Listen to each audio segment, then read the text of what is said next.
Hello guys, this is Bernie Mantos, Gold Director po ng Singapore. Masasabi ko lang sa inyo guys, don't be contented of what you can become. Kasi ang dami sa ating nakakuha na ng director, tumigil na nakakuha ng gold, tumigil na Kailangan tuloy-tuloy, kailangan patunayan nyo na mas magaling yung mga Pinoy. Nakita ko dito sa convention, napakadaming gold. Parang baliwala na, parang ano na lang yung gold dito, parang builders na lang, parang directors na lang. Diamond na yung tinitingala dito. So, ang message dito na tumatak talaga sa puso ko is, kung ano yung kaya mong gawin mo na mas mabilis. Huwag mo na hintayin na may maunahan ka pa ng iba.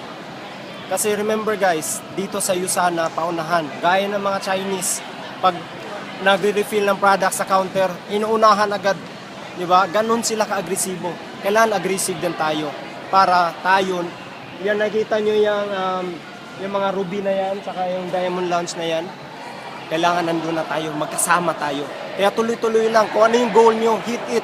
Huwag na hintayin pa na tumagal pagpabukas pa. Kailangan tuloy-tuloy lang. After ng trainings, apply lahat ng learnings.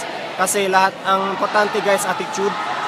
And then once you have the attitude, you decide kung ano ba yung gusto mo. And once you have that decision in life, action. Kailangan maraming actions para makuha yan. Okay? So I hope na-inspire namin kayo and I hope kita-kita tayo sa next year, next AP convention. Okay? Thank you guys.